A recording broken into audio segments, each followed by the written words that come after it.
and welcome to this midweek bonus episode number 2. I don't know about you, but it feels like a million years since I did a midweek bonus episode just a week ago.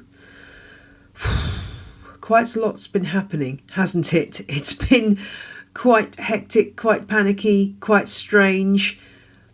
Unprecedented, I think, is a word that's being rather overused in the media at the moment, but this really is an unprecedented time. And as I always knew, you guys have really stepped forward and are being wonderful in lots of different ways. The first way that you're being wonderful is by putting lovely comments on the stuff that I'm doing on Instagram. If you haven't followed me on Instagram, where I'm j.l.perrone, you will find a daily, roughly 5-minute video about one of my plants, me nabbing on about plants basically, up there every day of the week. And I'm also hosting Houseplant Hour on Twitter at 9 o'clock GMT, which is 5 p.m. EDT, every Tuesday now. Just follow the hashtag Houseplant Hour or follow my account at Jane Perrone or at Houseplant Hour to get involved with that if you fancy an hour of complete escapism talking about plant.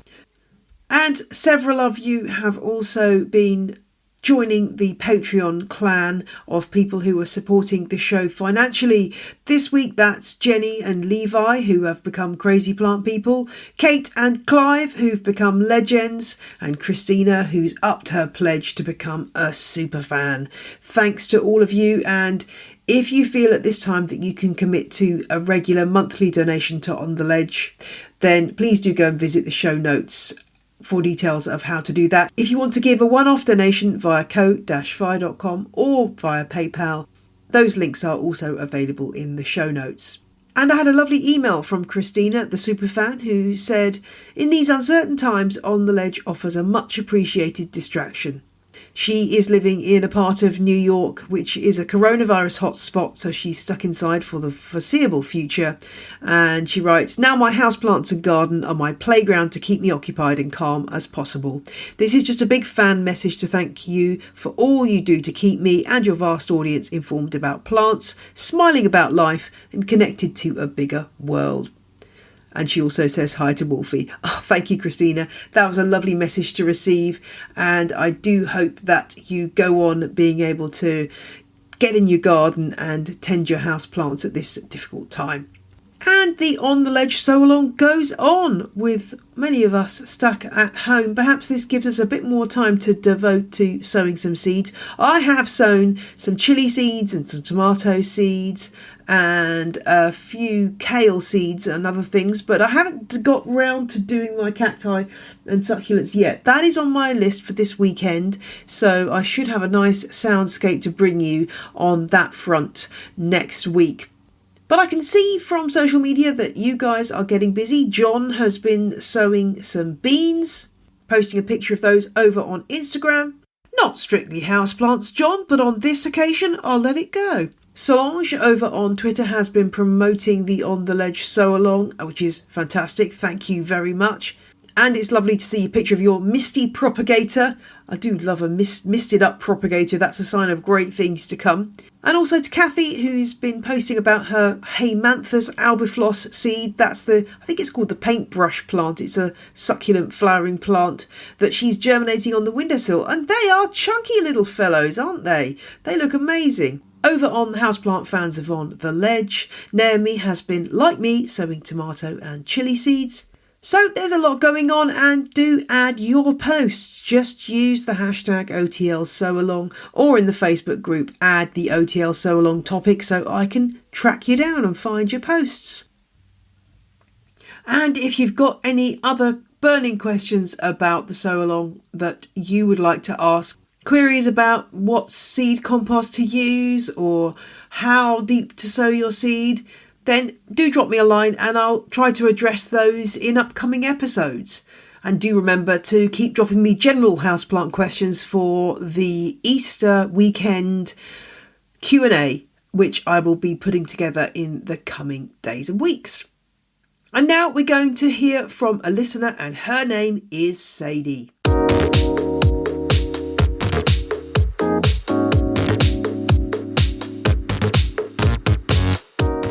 Hello, my name is Sadie Spencer. I am a houseplant enthusiast and a listener from the San Luis Valley region of Colorado, USA. If you've never heard of the San Luis Valley, you should give us a quick Google. This area is the most beautiful, mysterious, and wonderfully weird place I have ever been. Colorado does give gardening, both indoors and out, a unique challenge. I'm at 8,000 feet in elevation, and we get about 7 to 9 inches of rain annually. So to garden here, you really have to learn to love yucca.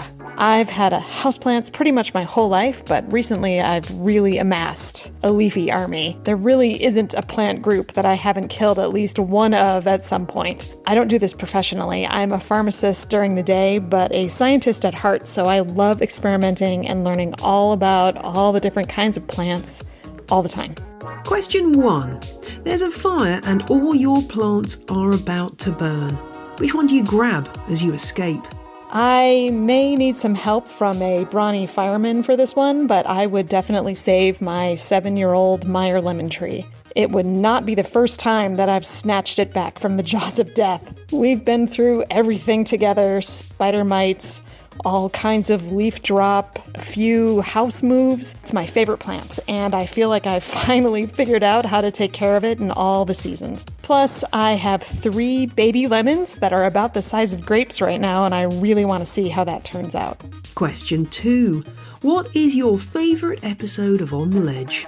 My favorite episode of On the Ledge has got to be 115, the lithops episode. I love lithops. I've been obsessed with leaf windows ever since I learned about them, and lithops have them. It's such a cool thing that evolution can do. I also just really loved the charm and enthusiasm of the nursery owners. They just seemed like such great people. I also love the Hoya episodes and the sustainability series, but the lithops episode is definitely my favorite.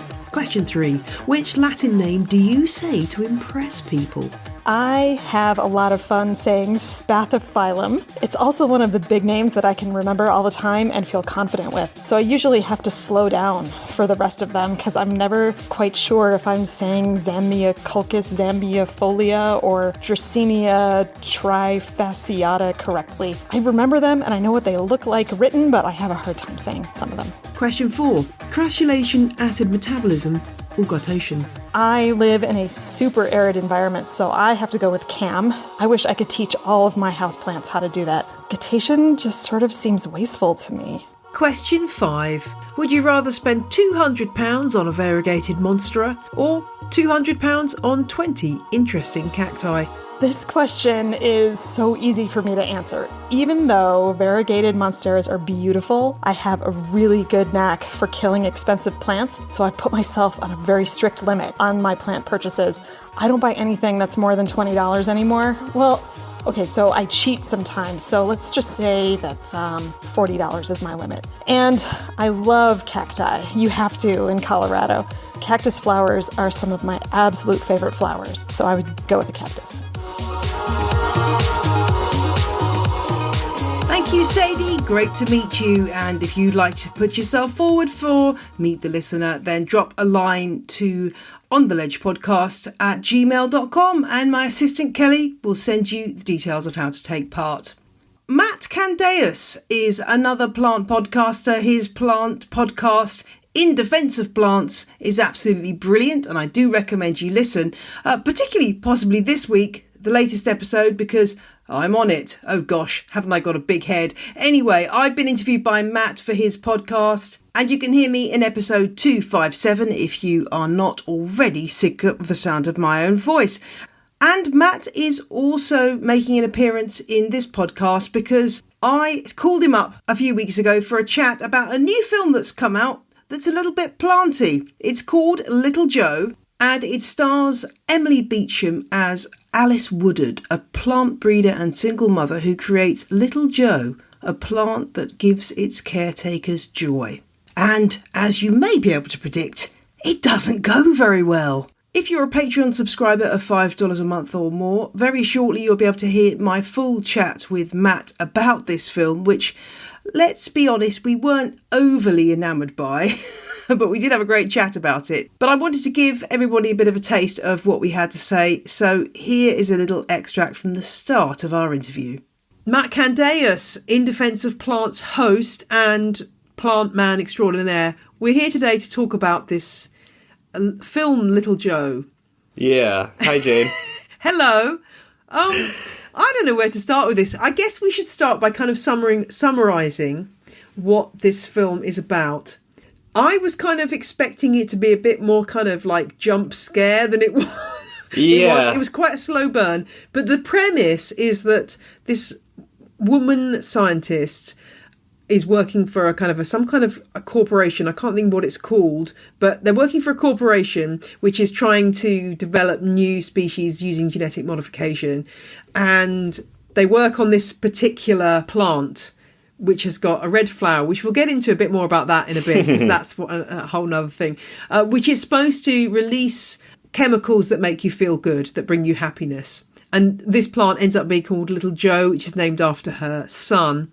And it stars Emily Beecham as the main character, and also Ben Whishaw, who's the kind of the male scientist who kind of somewhat is pitted against her. But I've got my notes that I wrote. I think I'm just going to look at my notes to remind myself what the first thing I said was, because I think it was something like where I was just horrified. I think it was... where I'm just trying to find the right... I should have found this beforehand, shouldn't I? That wasn't very professional. But I think it was something like a sort of a horrified reflection on the fact that the other plant that was in this greenhouse that they were working on looked like a dumb cane, a Dieffenbachia, with a tulip flower sticking out of it. And at that point, I have to say, I slightly was lost, because I'm thinking, you didn't do enough research to figure out that looked really weird. Was that your reaction too? It was one of those things where as soon as I saw it, I was just like, I see what you did there. But the flip side of it is I'm so used to watching movies like this where it's just like they literally went to a box store and bought an aeroid, like a Monstera or something, or they used a very obvious fake plant that was like plastic and silk. So I was like, all right, you get some credit for an amalgamation of two real things. Yeah, no, that is true. That is true. And I guess we are looking at this film from a very kind of rarefied position of people who probably, compared to the vast number of moviegoers, I mean, not bigging ourselves up, just because of what we do, we're inevitably going to have a much deeper reflection on things like that than the average Joe punter is going to have. The other thing that I noted very, very early on was this concept of this plant being genetically engineered to make people happy. And I wrote down, plants make you happy already. Yeah, and the weird detail they added was that the hormone it releases, like cytokinin or something, is supposed to be the mother-baby hormone. And my first thought was, why would you want to love a plant that much? Yeah, that would be a scary amount of love. I mean, I don't know. That's not a healthy... And also, like, most plants aren't that high maintenance. Like, if you were trying to treat them like a baby, you'd be really disappointed, because you wouldn't be. They don't need that much attention. They don't need the minute by minute attention that a baby needs. And honestly, I already get bummed out enough when I accidentally kill a plant. Imagine loving it like an actual child and then killing it. Like, ooh.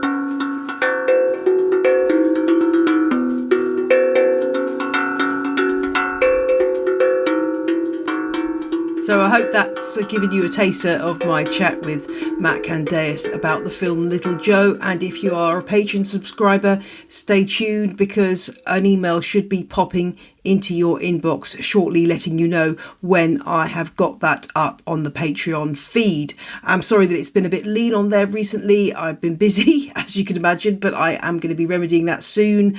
I'm also going to be running you through my propagation station and everything that I've got going on there in another episode of An Extra Leaf coming soon. Well, that's all for this midweek bonus. I hope this has given you a little respite from the stresses and strains of living amid a pandemic and caught you up with what's going on the show. And I'll be back on Friday when I'm bringing you a houseplant tour. Thanks to all of you who are suggesting upcoming episodes and ideas.